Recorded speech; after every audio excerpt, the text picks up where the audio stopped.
talking about another awesome topic tonight. That would be Mr. Luke Kornet, our player spotlight tonight. Luke Kornet.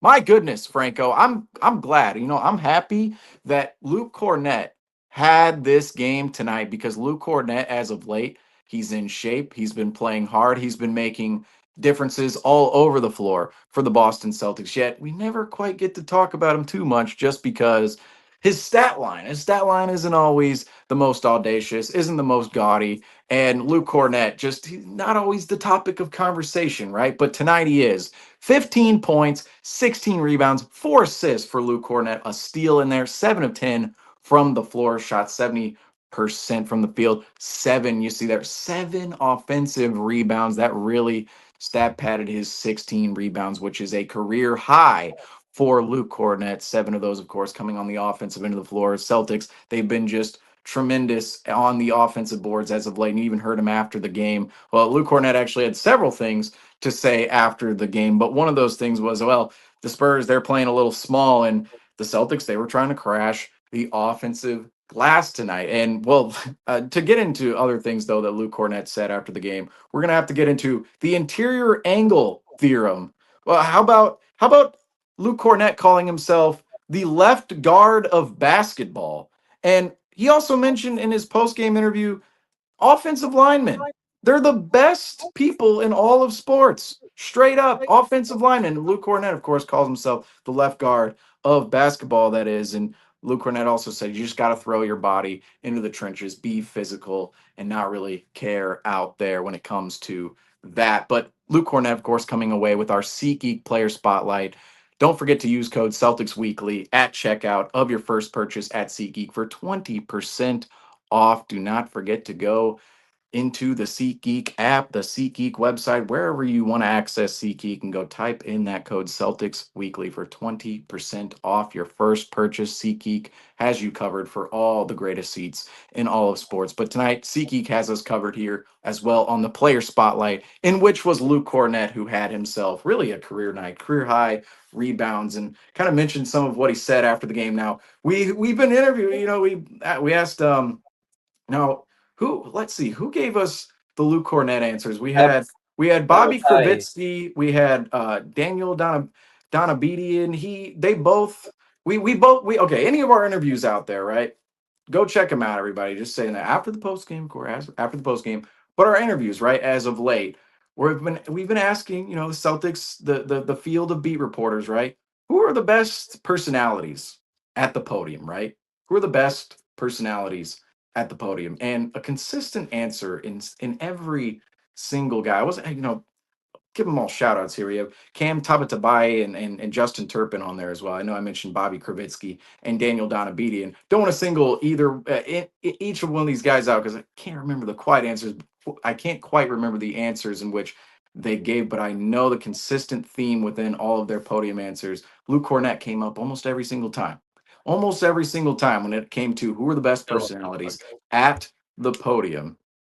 Oh, we got we got something going on back here. We got some. I don't know.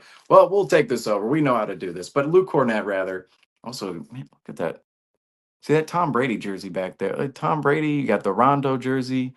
I don't know. That can't be an Avery Bradley jersey because Avery Bradley wore the Adidas jerseys. He was never a Nike guy.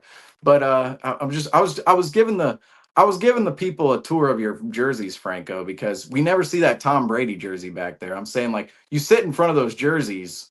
See, I gotta turning the wrong way here. See, I always try to present the jersey, but it's like we sometimes say, I was like, you got a nice no, Franco always has us covered for the collection of jerseys back there. But regardless, Luke Kornet tonight, the constant theme surrounding our interviews lately when it comes to who are the best personalities at the podium, whether we were talking to Bobby Kravitsky, whether we were talking to Daniel Donabedian, Cam Tabatabai, or Justin Turpin, any of those guys, that they all were they were all set on Luke Kornet being one of the best personalities at the podium. And we know that really that rings true. I mean, he had a post-game interview tonight, and that post-game interview, it was just it was everything. I really wish we had the video what was it, the rights to show you guys this video, because Luke Kornet, I mean, he is just a class A an A-lister entertainer, I would say, when it comes to the NBA. And I know Justin, he kind of made that funny point earlier in the season where it's like, oh, Luke Kornet, he's the guy to really save the NBA ratings. But I don't hate to say it, all right? I don't hate to say it, but I'm saying Justin was right here. Justin was right from the standpoint of, look, you want personalities like Luke Kornet in the NBA barking out there, going after the game, saying he's the left guard of basketball, offensive linemen are the best in sports. Shout out to his high school math teacher and high school coach, the interior angle theorem he was throwing out, throwing his body into trenches. I mean, that Luke Kornet gave one of the most entertaining. He always gives the most entertaining after game speeches, whether he interviews after the game. But in terms of his performance tonight, 15 points, 16 rebounds for Luke Kornet, 7 of 10 from the floor. Franco, for you, Luke Kornet, his performance tonight, what did you like about it the most? Well, I when you hear Luke Kornet comparing himself to a left guard, we're looking at the Patriots' offensive line. Looking for a desperate need after adding Stephon Diggs. They're missing one more final piece. So if Luke Kornet wants to double up on jerseys in New England, talking about the Patriots jersey I have out in the back, we might need him for the Patriots season to protect Drake May. But just the personality to go along with what you said, I'm sure in the 10 years that we got to make this happen. We got to have Brian Scalabrine once he has a little bit more experience under his belt, being the head broadcaster and Come on, has that Celtics team. Talk Weekly, Luke. Come on, Celtics Talk. Yep. If there's any player that we might actually be able to land an interview with, just saying, Franco, it might be Luke Kornet. Just saying. Oh, If you want to gain reps, come here, Celtics Talk Weekly. This is the place for reps, folks. This where you get your reps in. yeah. We'll we'll be getting those interviews in, but yeah, I think and Scalabrini and Cornette on a broadcast would be pure entertainment. But that's in the future. But tonight, he was a huge impact on the court tonight. I did think that the Spurs were running incredibly small tonight with Sohan at the center. He's a They very don't have they don't have a position for that guy. I mean, come on. Last year he's point guard. Tonight he's center. I mean, what's going on here? I And think that's he's just saying. And Sohag, you mentioned Sohag. It's like wait, they don't even know where to play him. like they should just have him listed as power forward. Like that's the obvious position for him to be listed at because he's definitely not a three, and he's definitely too small to be a five. But he's just one of those players that brings an electric like energy to the court for the team. Absolute hustler, player who's great down low in the paint. I think he's kind of what people wish that Ben Simmons would be right now because You have a tremendous point on that. I'll say, I'm like, if you were, if no, two players, that's what I was gonna say, because Ben Simmons is kind of that guy too, where it's like, all right, can't shoot, he's a great passer, but it's like, where does he really slot in on like on the offensive end if there's more ball handlers off ball? It's like this is where Sohan is like, not the best ball handler in the world, but he's all right playmaker, but he doesn't shoot, but he's he great can on rebound. defense. It's like it's literally Ben Simmons, Texas. I mean, that's what it is, except for all the hype, the hoopla, the arrogance, all that nonsense. I mean, you really other than the build. Oh, get rid of the $40 million contract, the Met Gala stuff, the not playing, the clown BS from Ben Simmons, everything. The game 7 against Atlanta, really well, games 5, 6, and 7 against Atlanta from 2021. That whole series. Forget all that stuff. Sohan, Ben Simmons, kind of the same build. Kind of the same build. Excellent point there. I mean, for real. I'm just saying, NBA players, Kevin Durant hates this stuff. He goes, oh, everybody's unique. Everybody is unique. Don't get me wrong, but there are some players who are mightily similar in the league. Mightily similar. Yeah, he, but yeah, that's something that the Celtics were completely able to take advantage of, and you saw that when the team started to expand more away from the 3-point shooting and had that efficient run in the paint that you kept the Celtics ahead by 10 points throughout tonight's game.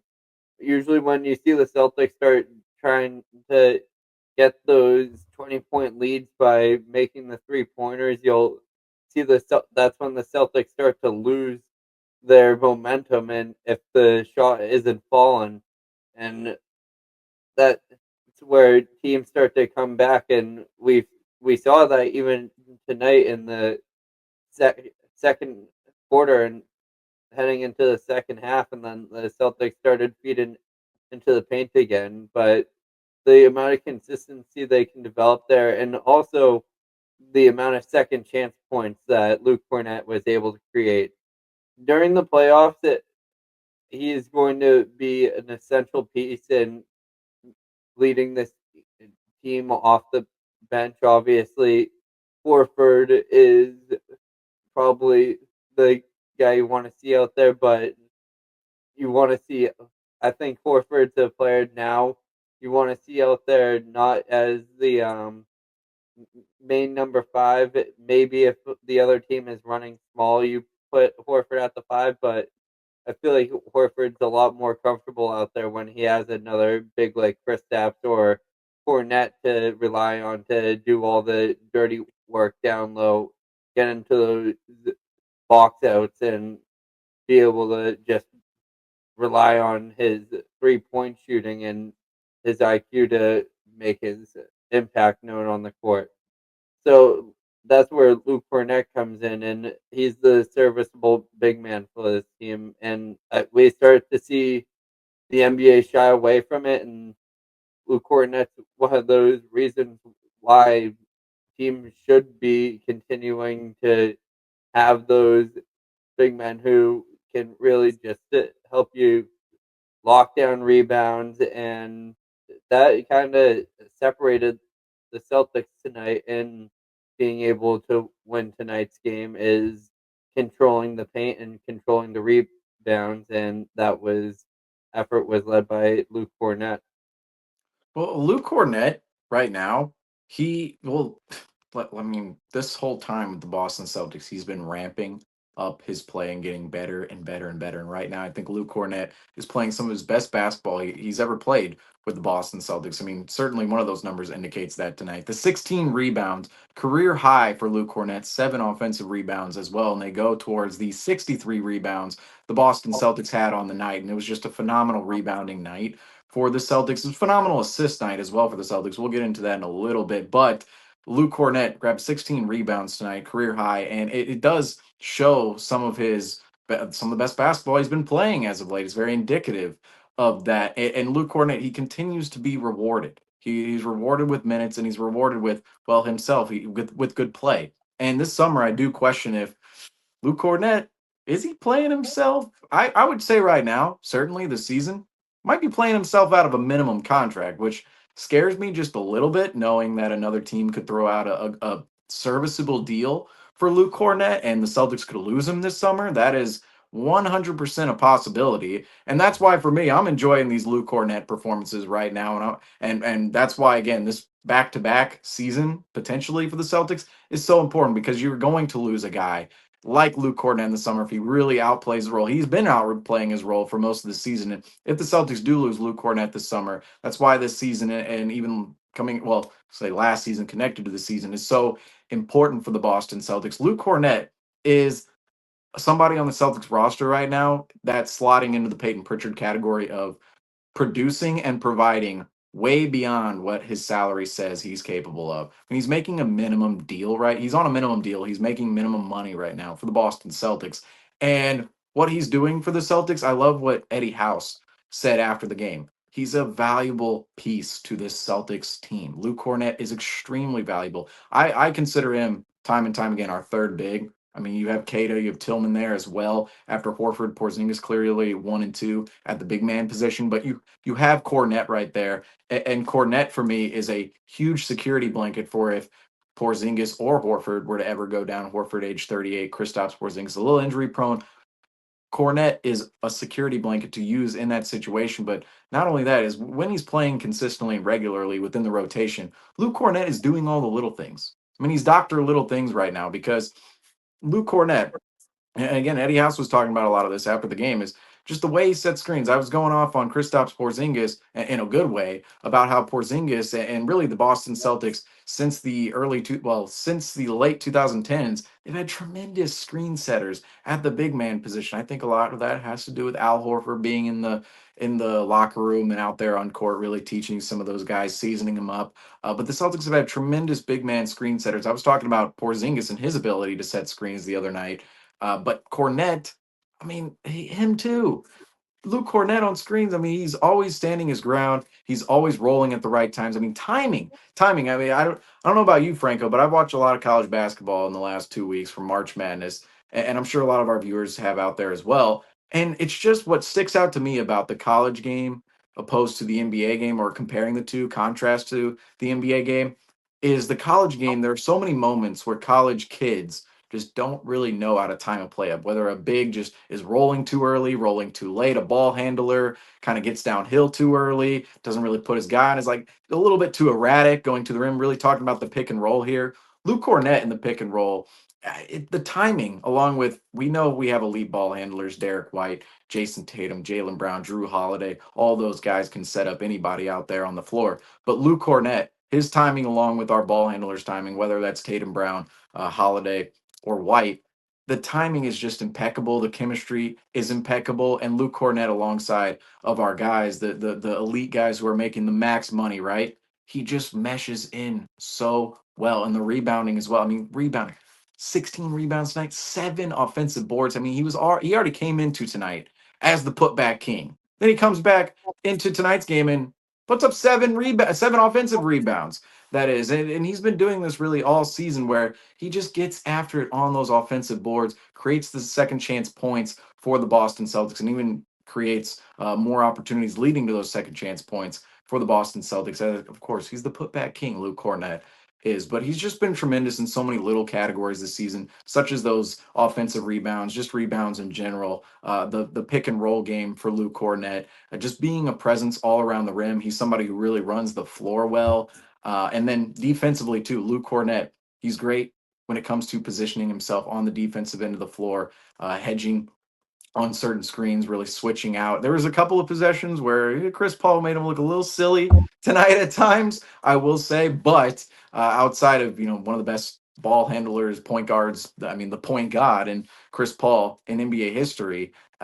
Outside of a couple moments of him saucing up Luke Kornet out there, which is, I mean, Chris Paul's going to do that to every single big, even though he's approaching age 40.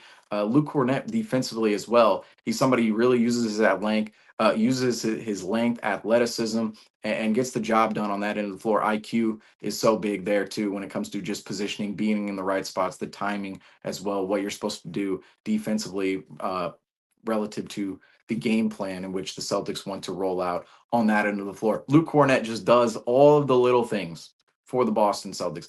Literally all of the little things.